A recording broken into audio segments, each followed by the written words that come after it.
Hello hi, मैं प्रज्ञा सचान। मेरी rank 35 है। मैं यूपी पीसीएस में नायब तहसीलदार के पद पर चयनित हुई हूँ। मैंने अपने मेंस के कुछ नोट्स बनाए हुए हैं, जैसे GS2 का IR और सिक्योरिटी का नोट्स था, तो मैं बहुत शॉर्ट में बनाती थी। जैसे भारत फिलिस्तीन रिलेशन के लिए है, जो 1 पेज में है कि उनकी क्या बैकग्राउंड है, क्या उनकी पॉलिसी है, क्या तर्क है, क्या मुद्दे हैं। और उसके बाद जैसे यूके आ गया तो क्या रोड मैप है, क्या उसका महत्व है, भारत के साथ क्या महत्व है। इस तरीके से मैं अपने हर कंट्री वाइज नोट्स बनाए मैंने। जैसे IR के लिए, फिर मैं अपने इकोनॉमी के लिए, जैसे हम बात कर सकते हैं कि इकोनॉमी के लिए मैं जैसे भूमि सुधार पे पूरा एक नोट्स बना दिया, बहुत शॉर्ट में, पूरी स्कीम्स के साथ लिख करके। जैसे ये पूरी स्कीम्स लिखी हुई हैं, क्या मुद्दे रहे हैं आज तक। इसी तरीके से सब्सिडी वगैरह में तो मेरे इस तरह से नोट्स होते थे कि मैं कोई भी टॉपिक में, आप देखिए, पहले उससे रिलेटेड कुछ डेटा लिखती हूँ, फिर उसके टाइप्स या उसके तर्क वितर्क क्या होते हैं, उसके क्या बेनिफिट्स होते हैं और क्या उससे जरूरत स्कीम चल रही है उससे रिलेटेड।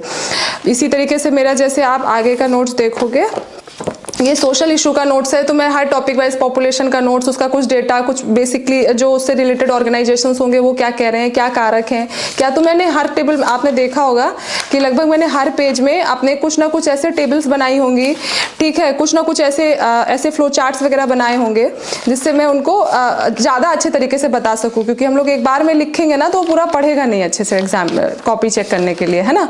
तो हमको अपनी कॉपी पढ़वानी है। तो देखिए, इस तरह से जैसे हम नोट्स बना लेते थे कि कितना % क्या है। जैसे एक फॉर एग्जांपल एक ओल्ड एज का है कि कितने ओल्ड एज लोग हैं, कितना होगा फ्यूचर में, क्या होगा, क्या डेटा है, क्या उसके लिए सरकार से स्कीम चल रही है, उनके लिए उनकी क्या समस्याएं हैं। तो ये हमारे सोशल इशू का हो गया। इसके बाद ऐसे ही में कई टॉपिक, जैसे पॉलिटी का नोट्स था, तो पॉलिटी में अब जो हाल ही में मुद्दे चल रहे हैं, मैं जैसे हर मंथ वाइज बनाती थी। जैसे मई 2021 की ये न्यूज में आया होगा तो मैंने उसको लिखा, क्योंकि मैं 1-1.5 साल के करंट अफेयर को फॉलो करती हूँ किसी भी एक एग्जाम के लिए। तो जैसे ट्रिब्यूनल से रिलेटेड क्या मुद्दे हैं, उसका कॉन्स्टिट्यूशनल स्टेटस क्या है, उसकी नीड क्या है, उसकी समस्याएं क्या है और आगे की राह क्या है, मतलब वे फॉरवर्ड क्या है। इसी तरीके से ऐसे कुछ डायग्राम्स बना लेती थी। MP लेट्स स्कीम पे हो गया, या फिर ये जैसे आप देख रहे होंगे, तो मैं इस टाइप की चीज़ों को हमेशा कोशिश करती थी कि कहीं ना कहीं बीच में कुछ ना कुछ एड ऑन कर सकूँ। तो ऐसे मैंने अपने नोट्स को बनाया हुआ है। ये मेरे वर्ल्ड हिस्ट्री के नोट्स हैं। तो मैंने वर्ल्ड हिस्ट्री को भी बहुत शॉर्ट में, कि कहाँ से स्टार्ट हुआ, तो ये देखिए आप, वर्ल्ड हिस्ट्री यहाँ से शुरू हुई। अमेरिकन क्रांति बहुत शॉर्ट में, कारण क्या थे, उसके प्रभाव क्या थे, उस क्रांति के स्वरूप क्या थे, और वहाँ का सिविल वॉर कैसे हुआ, फिर यहाँ से फ्रेंच रेवोल्यूशन कैसे हुआ, उस पर रिलेटेड डायग्राम, उसके कारण, उसकी परिस्थितियाँ। उसके बाद नेपोलियन कौन था, मतलब बहुत शॉर्ट में जितना, क्योंकि देखिए मेरा 2 पेज में पूरा हो गया फ्रांस की क्रांति, और उसको बहुत अच्छे तरीके से मैंने लगभग सारे पॉइंट्स को लिखा हुआ है।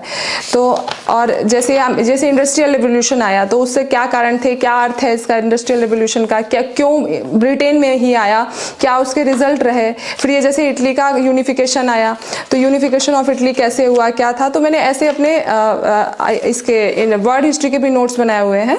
तो लगभग मैंने सारे टॉपिक हॉलिस्टिकली पढ़े, ऑल्दो वो सिलेबस में थोड़ा कम भी लिखा होगा जब एग्जाम आता है, लेकिन मैंने लगभग सारे टॉपिक्स के शॉर्ट नोट्स कहीं ना कहीं से पढ़ करके